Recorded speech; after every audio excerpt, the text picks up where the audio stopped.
He tore the check in half, slow, deliberate, the paper protesting in a soft, humiliating sound that seemed too small for the room. It was the sort of noise that gathers attention because it shouldn't be happening in a bank, a formal economy reduced to two ragged edges and a scattering of ink. People stopped mid-step. Conversations folded into silence. The clock above the teller line read 2:47 p.m., every second a visible, stubborn marker on the white wall. Denise Washington had been in more rooms than most people would ever notice. She had chaired integration committees at dawn, negotiated cross-border teams at dusk, and had spent the last 3 years orchestrating the technical union of two companies whose cultures didn't speak the same language. Meridian Tech Solutions was a language she knew. She could parse a balance sheet the way some people read faces. Still, nothing in the morning's slide decks had prepared her for the particular texture of humiliation that Brad Mitchell brought into Premier National Bank that afternoon. The check was hers, a settlement check, crisp with the finality of closure, the exact figure stamped $47,000 at the top right. She slid it across the counter with a calm she had practiced to the point of habit. Deposits should be routine, she thought, a ledger entry and a confirmation number. The teller's hand hesitated over the ink. Then Brad put on performance. He raised his voice in a way designed to collate eyes, to make the lobby a stage. "I'm going to need to verify this," he announced, words that carried the weight of suspicion. Whether he intended the volume or not, the phrasing settled across the room like a decision. Patricia Bennett, the branch manager, materialized behind him with the same kind of procedural certainty she seemed to enjoy. Paperwork upturned like a small dominion of authority. A security guard named Jim took a step forward, shoulders squared into the kind of presence institutions train for when they want bodies rather than answers. Denise set her handbag on the marble counter and watched. She watched the teller become loudly meticulous, counting the paper as if that counted for meaning, asking for identification, not as a clerical formality, but as a public performance of doubt. The lobby's high windows spilled spring light across the cheery posters about saving and home loans. The sun, absurdly, made everything clearer. Cameras on smartphones lifted like orchids. Mrs. Rodriguez, who had been waiting patiently in a corner with a cart of receipts, turned her screen toward the unfolding moment and began to stream. 2:50 p.m. Mrs. Rodriguez's live stream hit 100 views. 200. The little red viewer icon swelled, a quiet metronome for attention. Her voice, steady and low, narrated in short phrases. They won't take her check. They say, verification. People leaned closer to their own phones to get the angles they wanted. Comments began to thread beneath the video. Concern, disbelief, the mechanical cruelty of the first small jokes and the first small defenses that always precede outrage. Brad tore the check in front of everyone's eyes. He folded the halves toward himself and let them fall onto the counter like a discarded trinket. The gesture was precise and theatrical, the kind of move designed to signal moral clarity. "This is counterfeit," he said. "We can't accept this." His hands were steady. His tone left no room for rebuttal. For a moment, the bank seemed to rearrange itself around the performance. A new hierarchy of credibility sat across from her. Denise had been practicing her calm for years, on cross-examination and on conference calls with people who thought volume replaced expertise. The steadiness wasn't automatic. It was strategy. When people used spectacle as a weapon, there was always the risk of a reflex answer that turned the situation into a duel, emotion against spectacle, where the spectacle almost always had the advantage. Instead, she set her jaw against that impulse and felt for the mechanics of time.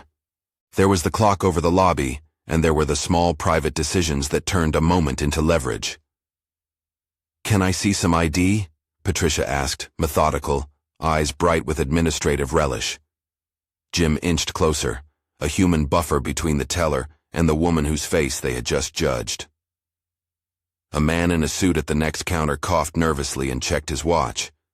A mother in line shielded her children's eyes with her hand. No one asked to see Brad's certification. No one suggested that Patricia had to produce a reason beyond suspicion. The ledger of human trust tilted in an instant, and for a public space, this tilt was what made the moment distinctively cruel. 2:53 p.m.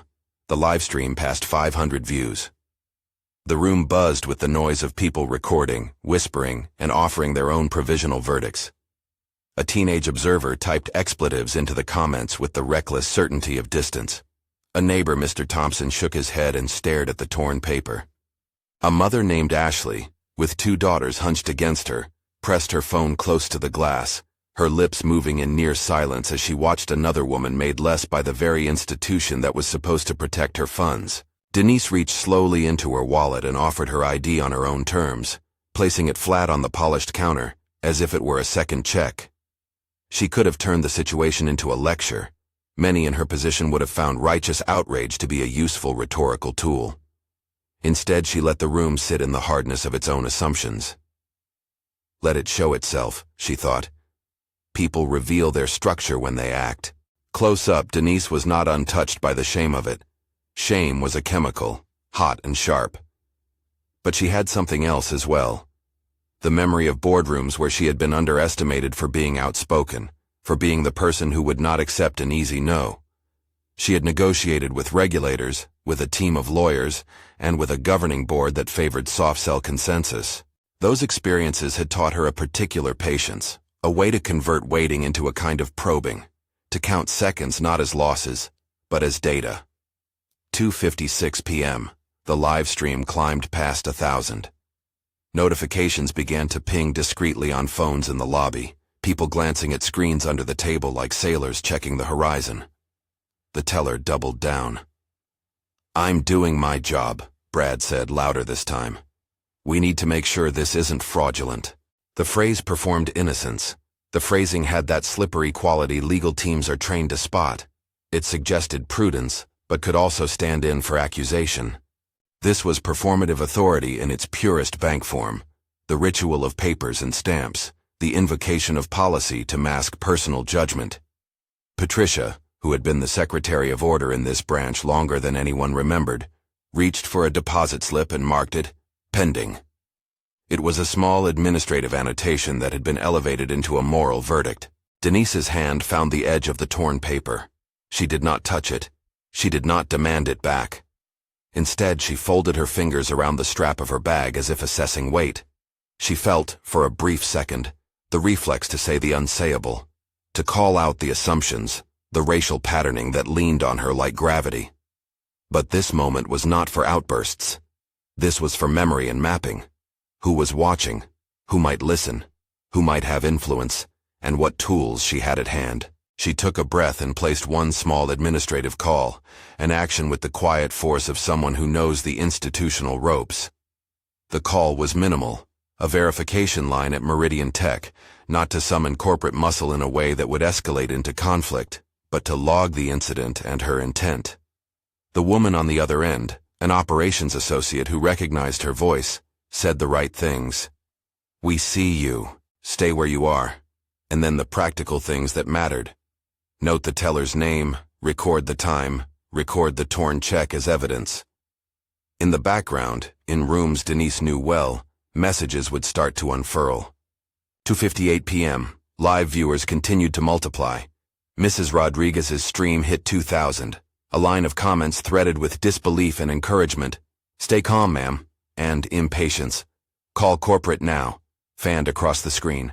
The digital audience had its own temper, impatient for justice, hungry for drama, wanting closure. Social media rewarded extremes. It amplified not just facts, but the emotional architecture of the scene. Denise's composure began to harden into strategy. She let the bank do the narrative work of itself. The teller had chosen spectacle. The branch manager had chosen policy as sword. Security had chosen intimidation. Let them be their own witnesses. Let the cameras collect their behaviors. She observed the people around her not as characters in a private tragedy, but as nodes in a network. Broadcast points, witnesses, people with phones, people with reach. "You're going to have to fill out a dispute form," Patricia said, peering down her nose with a bureaucrat's patience. "And we might have to put a hold on your account if there's an investigation." "A hold on my account?" Denise's voice was steady. "This is my deposit. I will make a record of everything." She stated facts, each one the kind of precise language she would have used in a meeting with lawyers. Her tone did not seek confrontation. It sought documentation. She was making a ledger of the moment.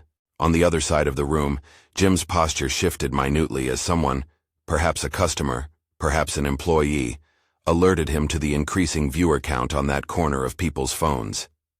He was a human instrument of enforcement, trained to make problems small and containable. Instead, the problem had become diffuse. It had gone from teller to customer to everyone on phone. 2:59 p.m. The bank's wall TV, a normally muted carousel of mortgage rates and community bulletins, flickered. No one immediately glanced up. The lobby was full of microdrama, bristling stares, the soft clack of keyboards, the observer's rustle. Then the screen, routine for most of the day, cut to a corporate feed. Brushes of static, a cut to a news ribbon that called for attention in the way that visual language does when it changes. Denise felt the room tilt in anticipation. The clock banged a tiny insistence at the margins. She had not expected the timing. If she had ever expected timing to be precise, it would be for her to choose it. But she had planned for the possibility that institutions show themselves in the open. She watched the teller waiting for permission to continue his drama. Watched Patricia tighten the hold on procedure like a belt around the throat of opportunity. She allowed herself a small private calculation about leverage. If the acquisition announcement were to interrupt the theater, how quickly could that pivot the power? It is possible to be both inside a moment and outside of it. Denise felt both. She felt the personal sting and the machine's opportunity simultaneously.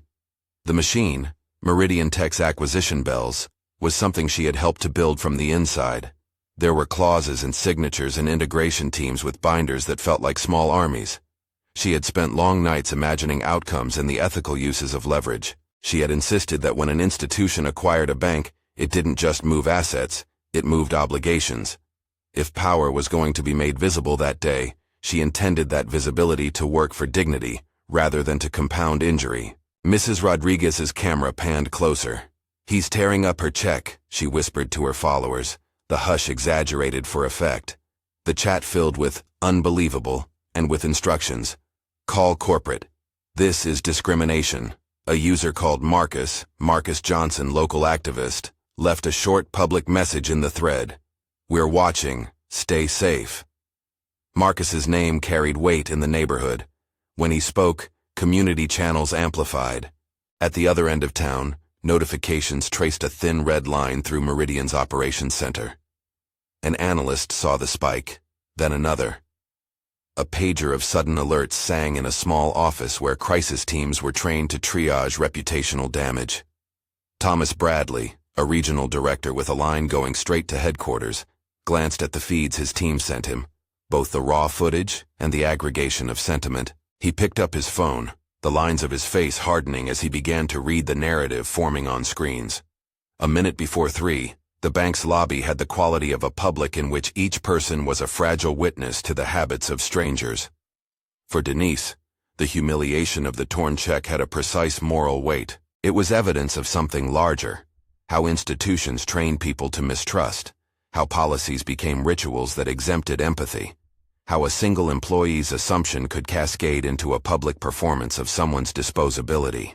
But if humiliation was a weapon intended to shrink a person, it also left artifacts: the torn paper, the timestamps, the video frames, the witness accounts. Those artifacts accumulate meaning. They can be arranged into a complaint, a press release, an audit. They can be stored in a corporate file or broadcast on 1,000 small screens. Denise had a stack of such files in her life: email threads, meeting transcripts, design artifacts that told the story of how Meridian moved when challenged. She knew how to use evidence without spectacle.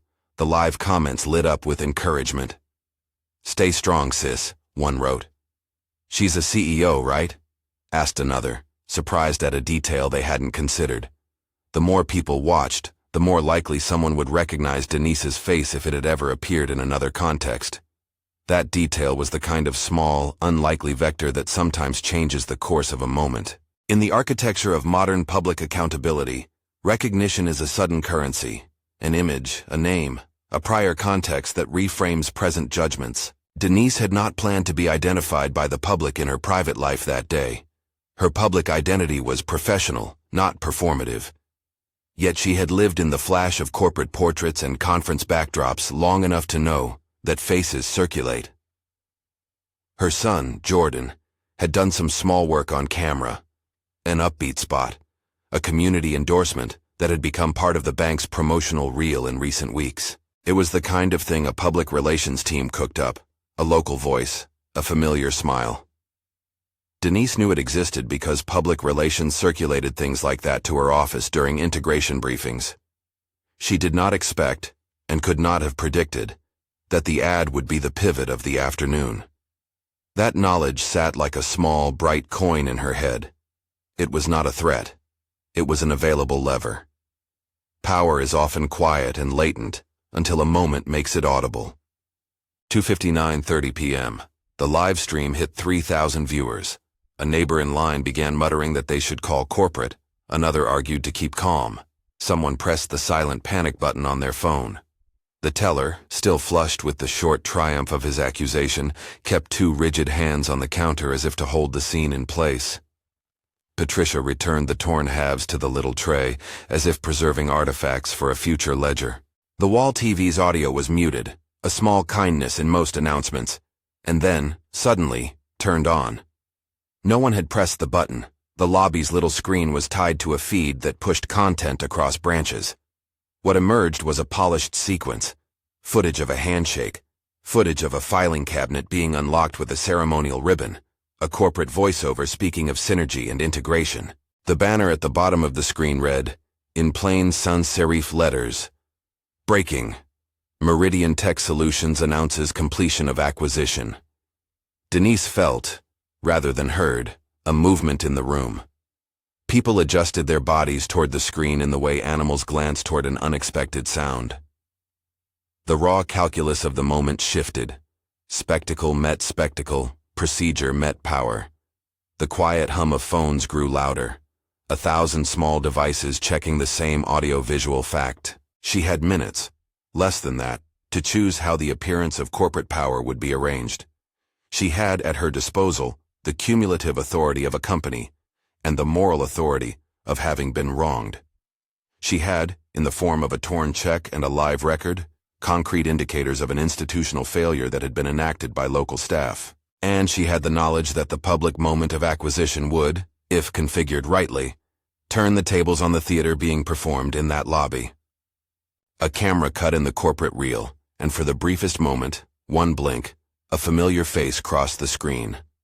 Jordan Washington, smiling at the camera, steady and open in the way that people are when delivering short, rehearsed endorsements. He spoke lines about community banking, about partnership, his voice warm and credible. The shot lingered on his face. Brad, who had been leaning forward with a look of triumph, registered the image. The moment the image lasted, his expression changed. Not yet comprehension. First, the small wobble of recognition, a memory stirring at the back of his eyes.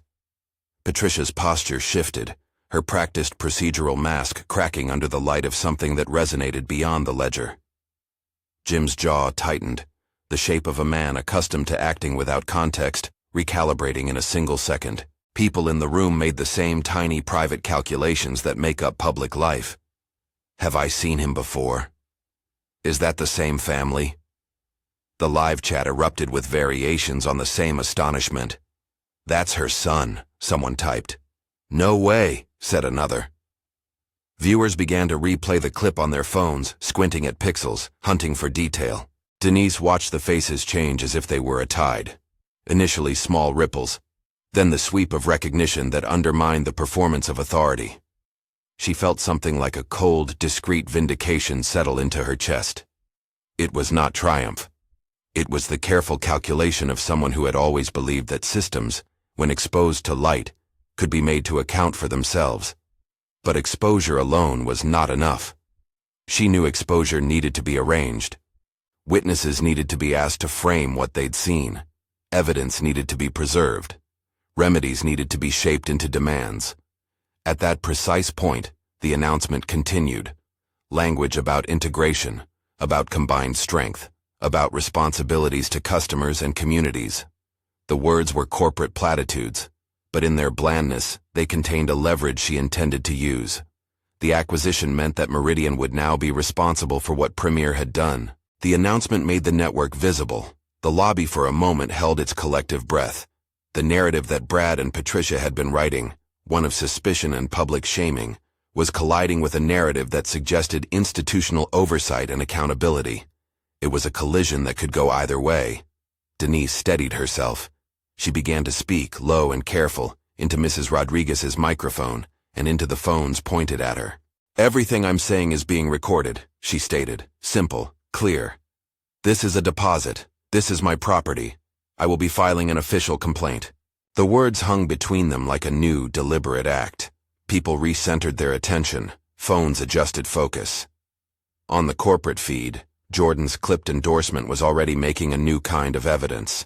Not just a familial link, but a public-facing connection between the woman on the counter and the institution now claiming responsibility. In the operations center across town, the ping of Thomas Bradley's phone intensified into a ring he could no longer ignore. He scrolled through the footage with a kind of mechanical efficiency, but beneath his practiced calm, there was a rising awareness of how quickly reputational risk could metastasize. He started to mobilize resources, legal, PR, compliance, a small army of professionals trained to translate public moments into controlled narratives. Denise could feel the movement too, not a helpless drift, but a reconfiguration she had some ability to direct. She had never wanted confrontation for the sake of spectacle. Her work had always been to translate power into responsibility, an ethic she insisted Meridian adopt in its playbooks. Today, the playbook offered language she could activate. "We are committed to fair treatment of customers." The acquisition script could be read. If corporate leadership was willing to honor rhetoric with action, the incident in the lobby would no longer be a private humiliation, but an institutional problem to be fixed. But such translation required people willing to follow the evidence rather than the story they'd chosen to tell. It required someone in the bank's hierarchy to see the human cost of policy and move. It required a patience to collect the artifacts, torn paper, videos, witness names, and a willingness to use leverage rather than spectacle. 3 p.m. The lobby clock reached the hour. For everyone in the room, the seconds stuck as clocks do when they mark a hinge. At that hinge, with the corporate feed humming and phones recording, the scene shifted from one of isolated indignity into something that could, if arranged with care, become a moment of accountability. The story had not yet resolved. It would need the careful labor of demand, documentation, petitioning, the proposition of institutional reform. It required negotiation, not just of human dignity, but of systemic response. Denise set one motion in place. She asked for the branch manager's incident report to be completed in full. She asked for the torn check to be placed in an evidence envelope and for the names of the witnesses to be recorded. She asked quietly but firmly that the manager identify the policies relied upon for refusal. Each request was small. Each request required the bank to convert instinct into a paper trail. That trail would become the map for whatever came next. Brad's face, which had been flushed with quick, petty triumph, had not yet turned to contrition. Patricia's pen hesitated over the form. Jim's hands twitched near his radio, like a man waiting for an order he wasn't yet sure he would follow. Behind them, the wall TV showed the corporate announcement rolling into close-ups of smiling executives, the music designed to make assurance feel inevitable. Mrs. Rodriguez kept the camera trained, filling the frame with the bare facts of the room while her commenters urged action. "Get that manager's name," one demanded. "We need to know who authorized this." The chat moved like a swarm toward naming, toward institutional clarity, the sort of connective tissue that social media provides for outrage to become procedure. Thomas Bradley, on the other end of the corporate line, thumbed a quick message into a crisis channel. "Receive footage. Need full incident report. Activate local management team." His message was part of the choreography of corporate control, but those rehearsed phrases have consequence. They bring teams together, they create a record, and they can translate a viral moment into internal accountability. Denise watched the pieces align like a strategist watching units fall into position. She had no illusions that paper and procedure would fix everything. Policy without consequence is a show, not a remedy. But the presence of corporate eyes across town changed the scale.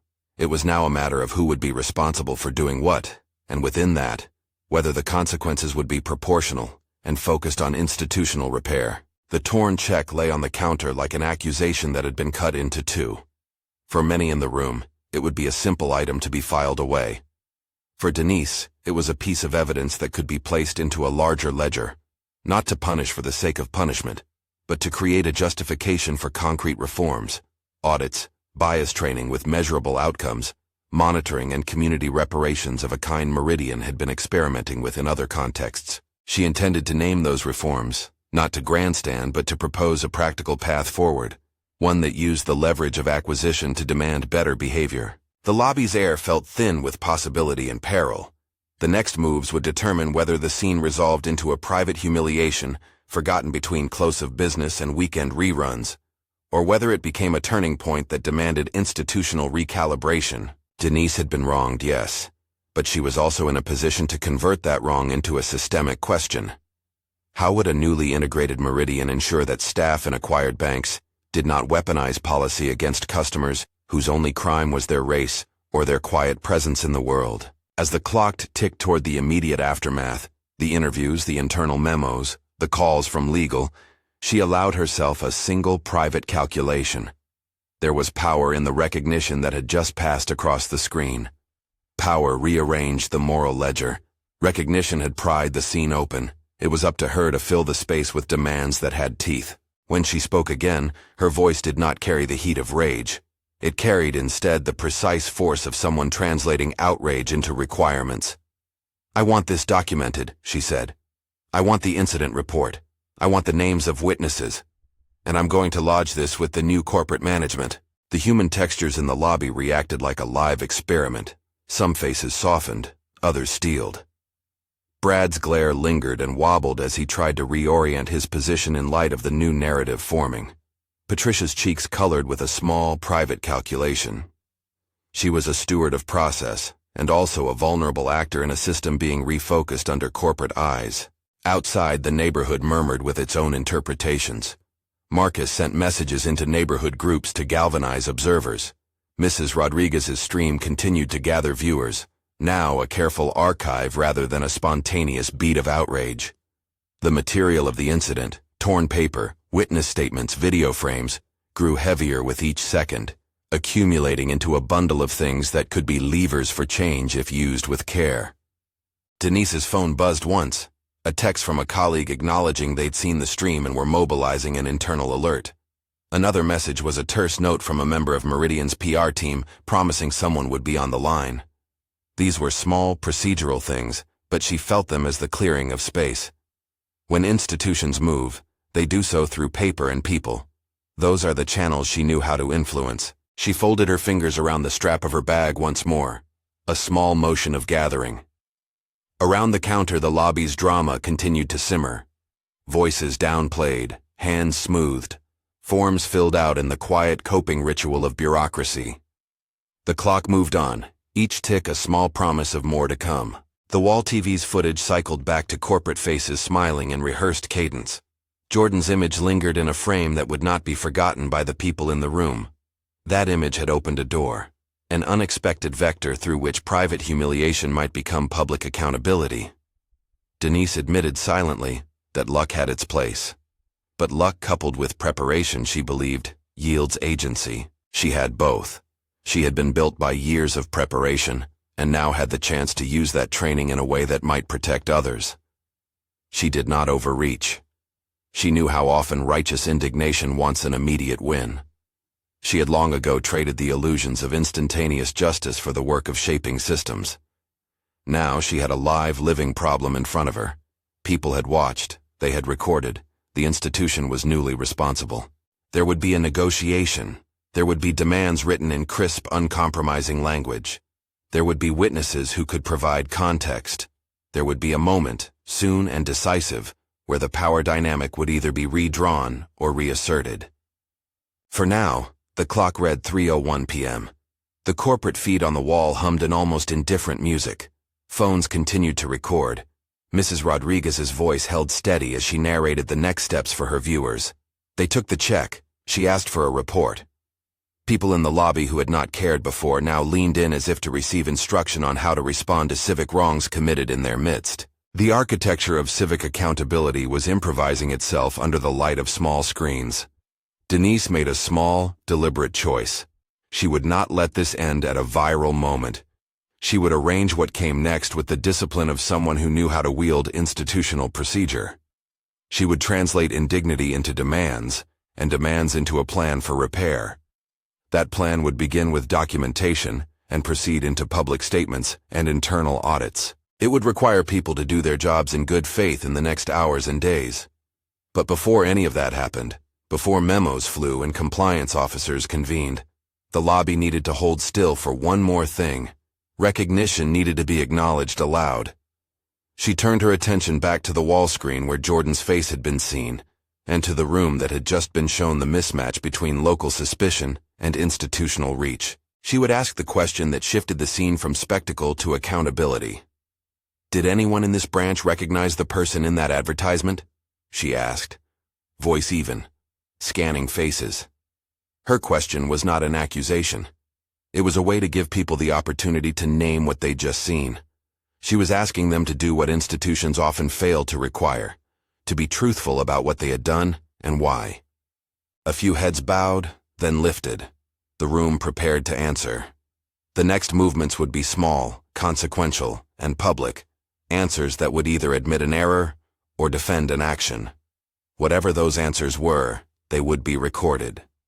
And in the age of screens, recorded words are the raw material for institutional response. At that precise hinge, the lobby felt suspended between the private indignity of one woman and the public obligation of an institution that now bore her story in its corporate headline. The next minute would, in many ways, determine the shape of the accountability that followed. 2 p.m. A low murmur folded through the lobby as people began to piece together what they had witnessed. Brad's hands, which had been so steady a moment before, betrayed a quick, small tremor. Recognition had the peculiar effect of shrinking a man's certainty. He looked not at Denise but at the screen, as if some outer authority might explain away the intimacy of what he'd just performed. Patricia's pen hovered over the incident report. The ritual of filling out forms, always an exercise in stabilizing chaos, now felt like an admission.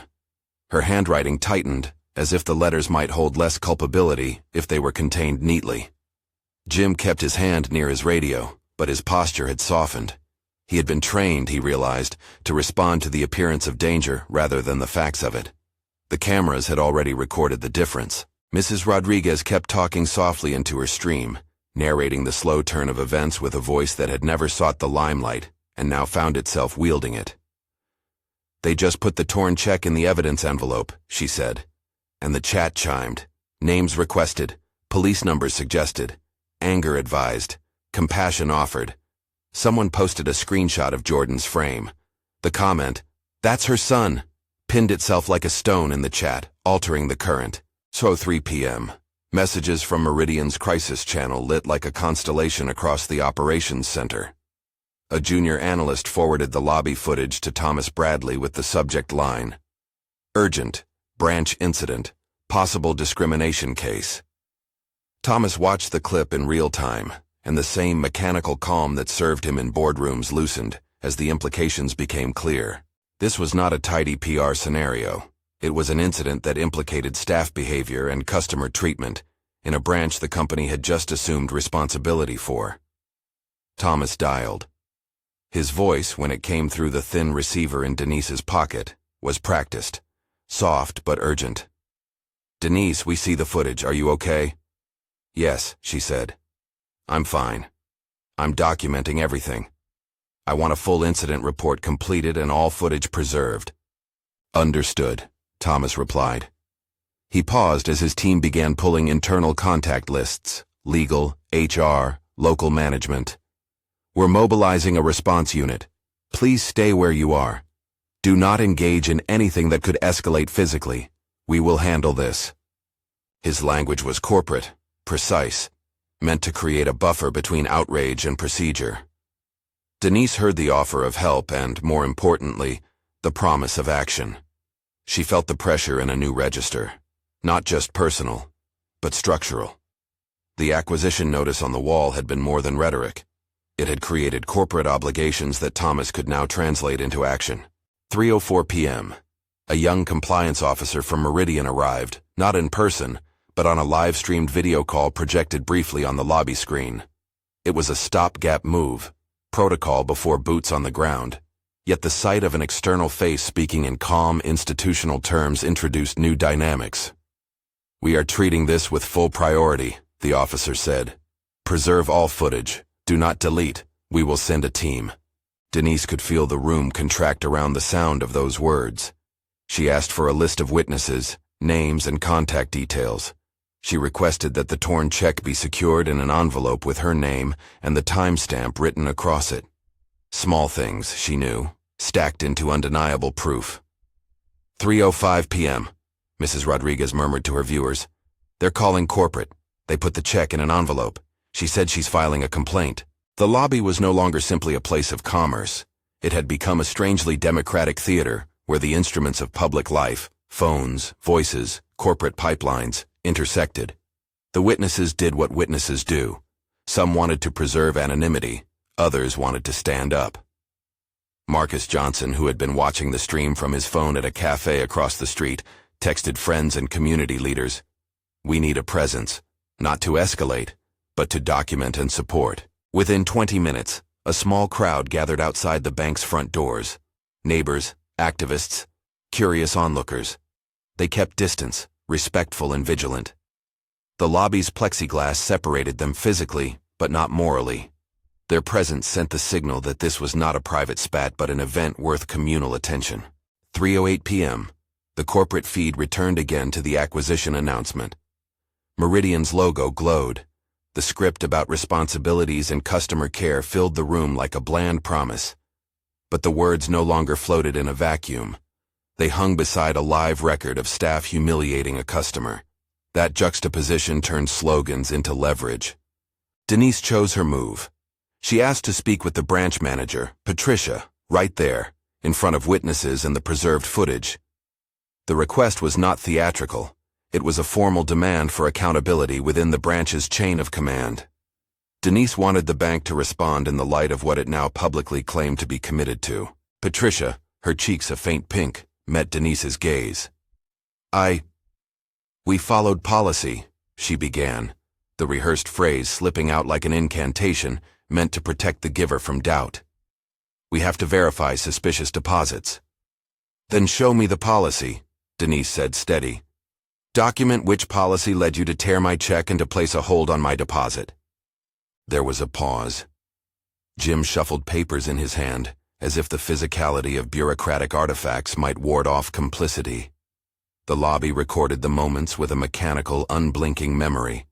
Patricia produced a manual, old laminated pages curling at the corners, and cited a section about fraud prevention. Her voice gained confidence as she recited language that for her was professional armor. "We followed the prescribed steps," she told the assembled crowd and the camera. "Your prescribed steps ended with the public humiliation of a customer," Denise replied. "Procedures are meant to protect people, not to humiliate them.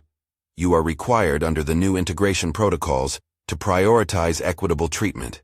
If you have any doubt about that, you should consult corporate compliance." The mention of integration protocols hit like a bell. It was language that turned a local conversation into a contractual one. The acquisition had not simply moved a logo. It had inserted the branch into a corporate obligation that now had to be met. A Meridian representative, suit, badge, and procedural calm, arrived within the hour. She introduced herself as the local integration lead and spoke in the synthesizing language of compliance and reconciliation. She offered to take immediate steps, preserve all records, interview witnesses, and temporarily reassign staff pending internal review. That reassigning was the first concrete institutional gesture. Brad was escorted politely to a back office and told to stand by for an internal interview. Patricia was asked to provide a written statement. Jim was instructed to remain at his desk, but avoid direct interactions with customers. Those measures were procedural, neither punishment nor absolution. but they altered the immediate power balance in the room. Denise pressed for more. She read from a page she had not fully prepared, but had rehearsed in the back of her head over the years when confronting institutional failure. "I want an independent audit of customer-facing procedures at all acquired branches," she said. "I want mandatory bias training with measurable outcomes. I want an anonymous reporting line that is monitored externally. I want a community advisory board in each market that can review incidents like this and recommend reparative actions. And I want a financial commitment to community support in branches where these failures occur." Those demands were specific. They were neither punitive nor theatrical. They were engineered for leverage. They translated public outrage into discrete institutional obligations. The Meridian officer listened, taking notes with the kind of mechanical fidelity that now mattered. "We will review these demands," she replied, "and feed them into our crisis team. We cannot make public commitments on the spot, but this will be treated with highest priority." Denise nodded. She accepted the language of process because she knew how process could be made to move. She asked for an interim action, an apology to be drafted by the branch manager and read into the lobby's record. Not a tepid PR line, but a statement acknowledging the harm and committing to a transparent internal review. Patricia read the apology, voice wavering, and the words hit differently in the presence of the cameras and the witnesses. It was not a balm. Apologies rarely are. But it was an acknowledgement, and in the architecture of institutional repair, acknowledgement is the first hinge. The immediate aftermath of the lobby scene spilled into structured channels. Within 24 hours, Meridian's crisis unit had convened. Thomas Bradley organized a cross-functional team: legal, HR, PR, operations, and diversity and inclusion. They reviewed footage, collected witness statements, and opened a formal investigation. The narrative that had been punctured in the lobby now moved through corporate pipelines into the realm where policy and consequence could be shaped. Over the next few days, the company issued a statement. They expressed regret for the customer's experience, announced an internal review, and committed to working with community stakeholders to address systemic issues. The statement was necessarily cautious. Legal prudence met corporate optics. But behind the measured language, Meridian began to put concrete measures into motion. A temporary suspension of the teller pending investigation, mandatory retraining for branch staff, and a promise to explore the formation of a local advisory panel. Brad was placed on paid administrative leave while HR conducted an inquiry. During an internal meeting, he was asked to explain his actions. His defense, he had been following policy, he had tried to verify, sounded thin in light of the footage. It was not HR's job to deliver moral judgments publicly, but they could determine whether the staff member's actions violated codes of conduct. Those were matters of employment consequence, handled behind closed doors. Still, the public record now contained the lobby footage to shape their assessment. Patricia, too, faced scrutiny. Her administrative zeal, once rewarded by metrics and branch KPIs, looked different when held against the standard of fair treatment. She was placed on a corrective action plan. That plan contained both retraining and the requirement to sit with community leaders to listen and learn. It was a measured approach, not simply punitive removal, but enforced accountability and education. Jim, the security guard, attended a de-escalation workshop and a sensitivity module on the company's new customer service standards. He later told a small circle of colleagues that the thing he had been trained to do, make a scene look small and contained, had caused him to act reflexively. The recognition of that reflex was part of the remediation Meridian intended to build into its staff retraining. Marcus Johnson, who had mobilized the neighborhood response, met with Denise a few days later. They sat at a community center table, the TV in the corner tuned to the looped footage that had become, for days, a local object lesson. Marcus wanted restitution, yes, but also structural change. He wanted a binding mechanism to ensure the bank followed through. "I don't want this to be about one man losing a job," he said, eyes steady. "I want this to be about the bank changing how it treats people, especially people who look like us." Denise agreed. She told Marcus she would make the bank's internal processes a public document. Part of the solution was transparency. She proposed a 3-part plan: documentation, remediation, and monitoring. Documentation meant every incident must be recorded with evidence and witness statements. Remediation meant immediate, appropriate disciplinary or educational measures. Monitoring meant independent audits and community oversight. Within 2 weeks, Meridian published a preliminary plan. They announced a partnership with a third-party civil rights auditor to review branch-level policies for bias, the creation of an anonymous reporting line, controlled by an independent NGO, in the development of a standardized training module focused on equitable customer treatment backed by measurable assessments. They also pledged a community outreach fund to support local financial literacy initiatives and to help customers navigate disputes. Contributions framed not as restitution, but as investments in community repair. The bank's PR team learned a difficult lesson in tempo and tone. A carefully crafted release could not flatten the lived complexity of humiliation. To the community, the real measure was whether the bank would change the habits it had institutionalized. For Denise, public promises were only as good as the metrics that followed. The staff in the branch experienced the aftermath as a kinetic reshaping of routine.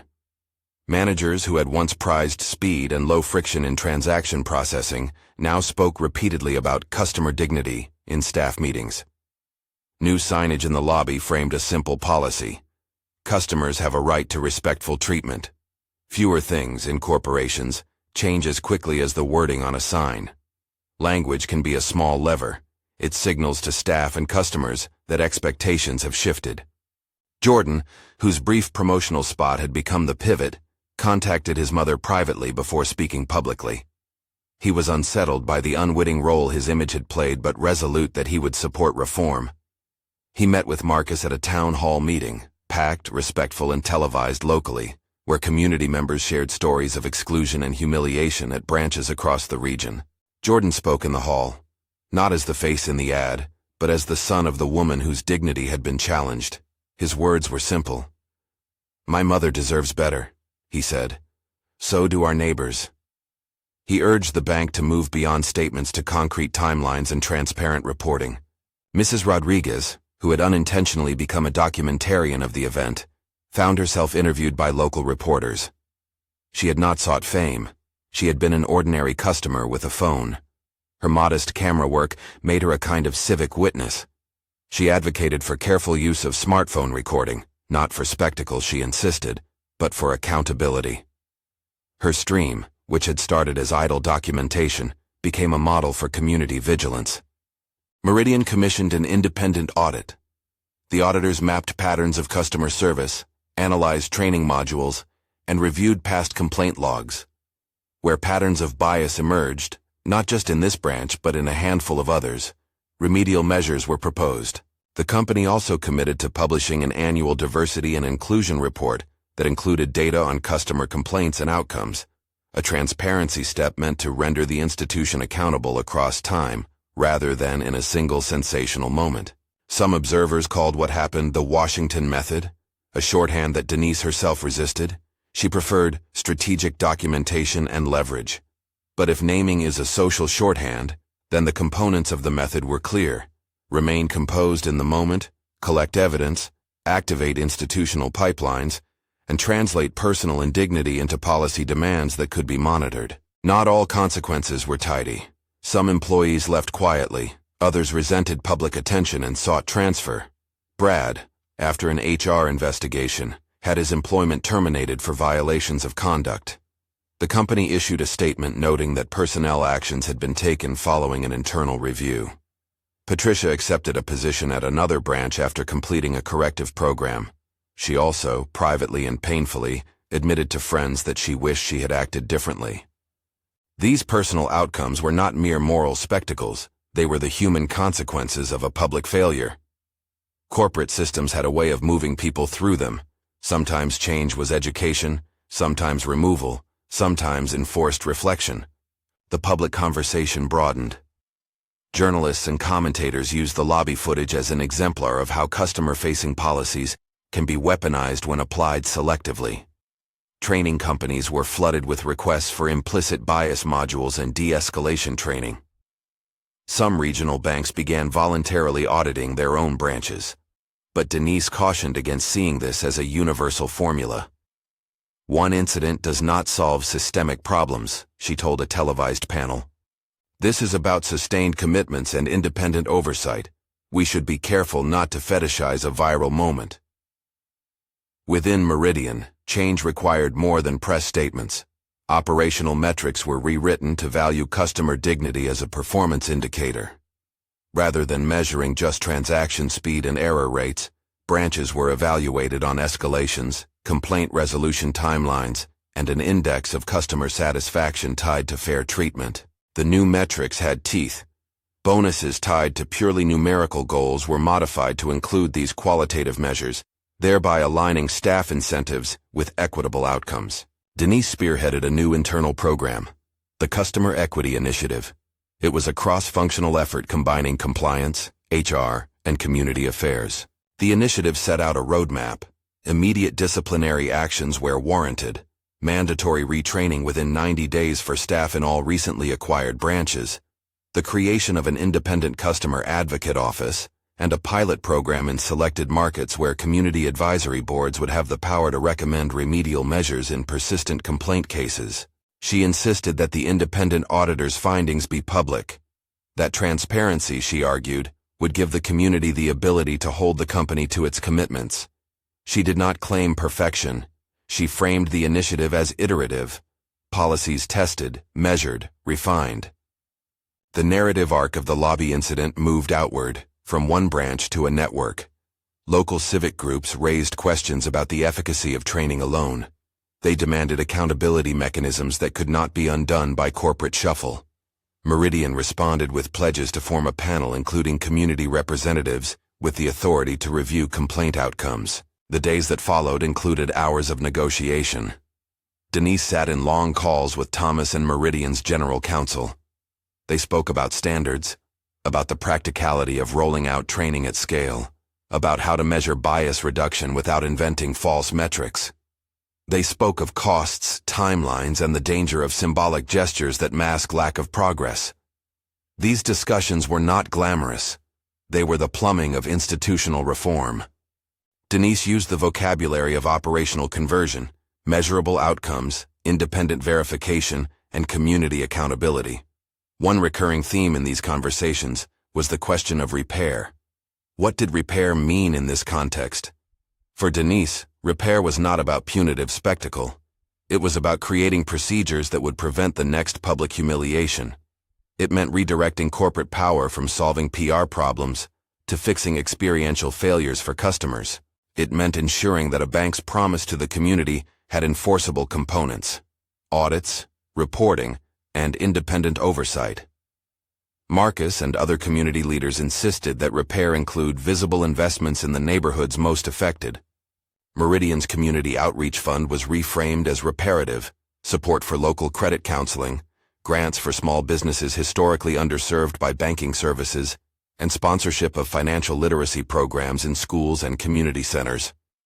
The company did not, and would not, present these contributions as payment for wrongdoing. They were framed instead as a moral obligation to communities that banks serve. At a town hall convened 6 weeks after the lobby incident, Denise addressed a crowded room, where faces were both familiar and new: customers, activists, Meridian representatives, and staff from other branches. She did not seek applause. She set out the steps Meridian had taken: personnel actions, audits, a new reporting mechanism, and a commitment to publish findings. She also laid out the limitations. Change would be incremental, and no single incident could remedy decades of systemic inequality in financial services. It would be dishonest to promise immediate perfection, she said. But it would also be dishonest to do nothing.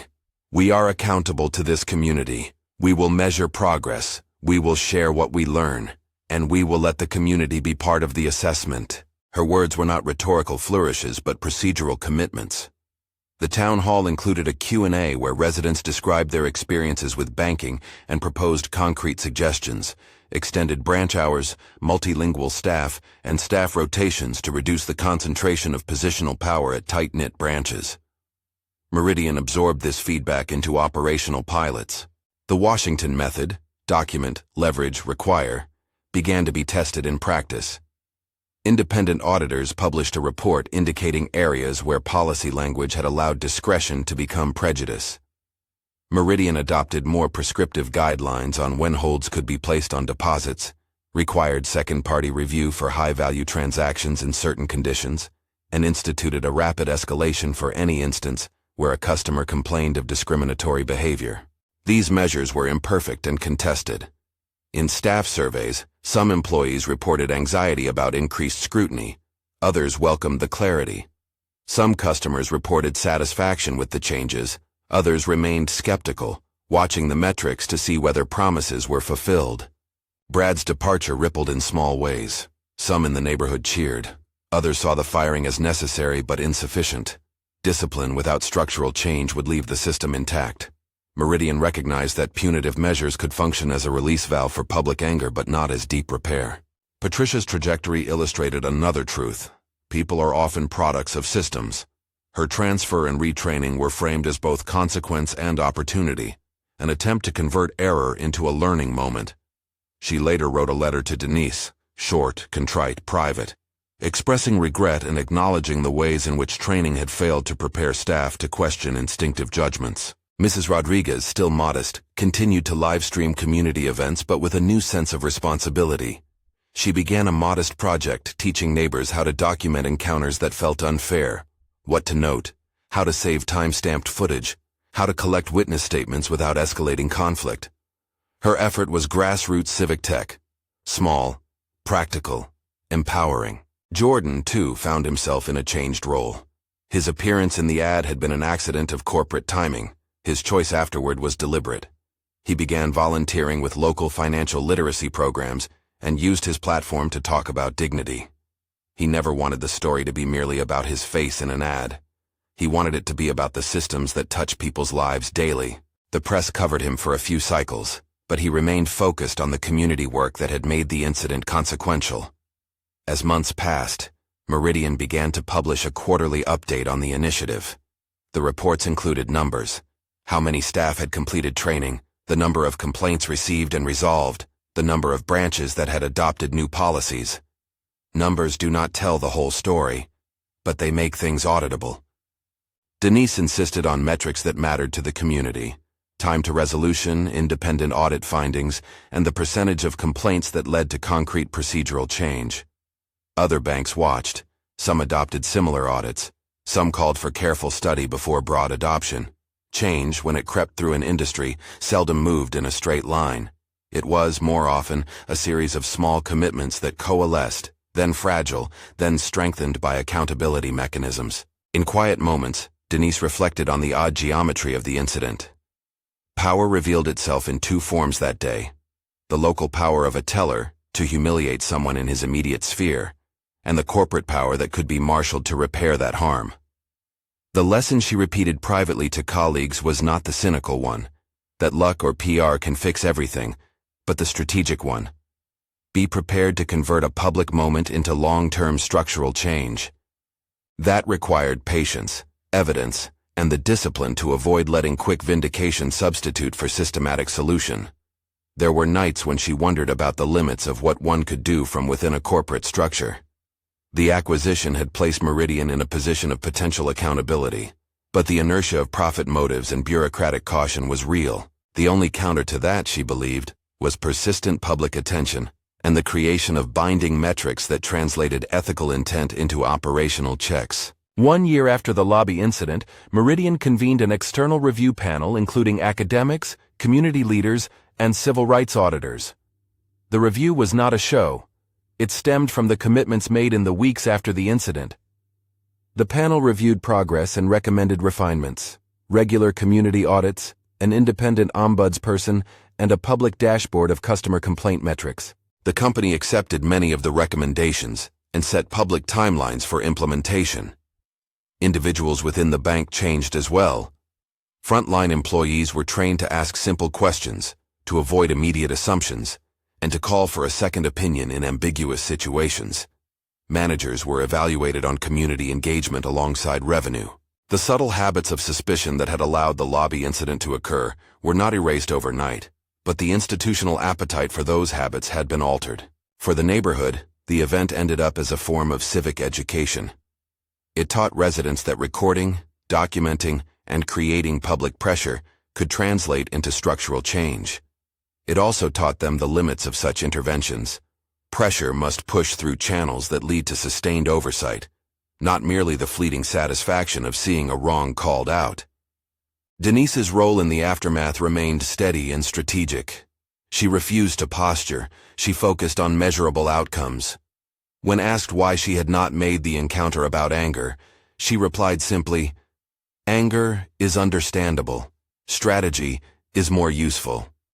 Her approach did not satisfy everyone. Some wanted fiery denunciations, but it did produce a framework that could be applied beyond the single incident. The ledger of consequence included both institutional and personal entries. The branch had new policies and new training. The bank had an external audit and a community advisory process. Brad had lost his job. Patricia had been reassigned and retrained. Jim had completed de-escalation courses. The community had a mechanism for reporting and for feedback. Metrics were being tracked. None of this proved that systemic racism had been solved.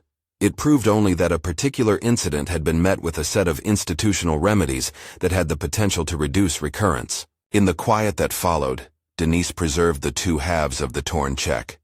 She had not framed them as trophies. Instead, she placed them in an evidence envelope she kept in her office drawer, a small reminder that even procedural documents could be instruments of dignity when preserved and used.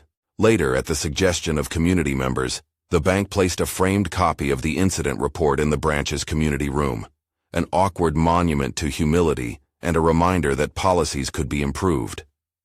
By the anniversary, the community's patience had been tested and rewarded in small measures. The advisory panels continued to meet. The bank reported progress. More customers felt that their grievances were taken seriously. The broader industry conversation continued. Some institutions resisted more intrusive oversight. Others accepted the need to alter practices. Denise moved on to other projects at Meridian, but the lobby incident remained an inflection point in her career, a moment that reshaped how she thought about the ethical uses of corporate power. The story did not end in neat closure. There were moments of backsliding and renewed attention, as systems tend to reassert old patterns unless continually monitored. Yet the critical difference was that mechanisms, audits, independent reporting, community boards, had been created to sustain vigilance. The incident had catalyzed structures that could outlast the immediate outrage. Mrs. Rodriguez continued to be a modest pillar in the neighborhood, teaching others how to document and advocate. Marcus organized periodic community reviews. Jordan, less interested in spotlight than in work, helped design financial literacy modules in schools. The people who had watched the live stream in shock now watched the institution as it tried to live up to its words. On a quiet afternoon months later, Denise visited the branch not as an affronted customer, but as a representative of corporate operations checking on procedural adherence. She walked into the lobby and saw a new sign. Our commitment, dignity, in every transaction. She watched staff interact with customers in the ordinary business of life. Deposits made, mortgages discussed, small kindnesses exchanged. The memory of the torn check lingered, but it had been converted into a ledger of learning. She paused near the community board where the framed incident report hung. Someone had added a handwritten note beside it. Remember to do better. It was not legalese. It was a neighborly reminder, human in its simplicity. Denise thought privately about the odd arc of the afternoon when the check had been torn. There had been humiliation, exposure, recognition, and then the slow machinery of accountability. Recognition, Jordan's image on that corporate reel, had been the small, unlikely pivot. But recognition alone was not cure. It was only the opening. What followed, documentation, leverage, structured demands, and institutional reform, was the labor that turned momentary vindication into potential systemic change. Her final public statement on the matter was direct and modest. An incident like this is never just about one person. It reveals habits. Our job is to change them. If we can do that here, we can help change them elsewhere. The Washington method, stripped of any myth of instant justice, had three components: preserve evidence, activate institutional obligation, and demand measurable reform. It did not always work. It was not a universal cure, but in this circumstance, It reframed a small, painful moment into a set of commitments that could be audited, refined, and monitored. The lobby where the check had been torn returned to ordinary life. People came and went. Signs changed. Training modules played in staff rooms. The cameras remained a reminder that the public can witness and that corporate systems can be made to answer for their failures if someone in the room knows how to translate indignity into leverage. If you've witnessed something like this, an instance where a person was humiliated or denied fair treatment, share it below. Your voice matters, documentation matters, and community pressure can be part of a longer process of accountability. In the end, what felt most meaningful to Denise was not the dismissal of an employee or the framed incident report. It was seeing a neighborhood group teach children about banking, watching an advisory board hold a company to its word, and noticing staff who used cautious language in moments where they once relied on suspicion. These were small, quiet shifts, signs that systems can be nudged toward care. The teller had torn the check and, in that small opera of shame, had not realized the audience he had created. He had not expected his theater to become a ledger. He had not expected the woman he humiliated to be the person who could marshal the very institution he served into a reckoning. The recognition of his error had begun the reversal. The rest, policy, audits, community oversight, was the hard work that followed. If this story matters to you, if you believe institutions should answer for how they treat people, share this video and keep the conversation alive. Accountability is not a moment. It's a practice.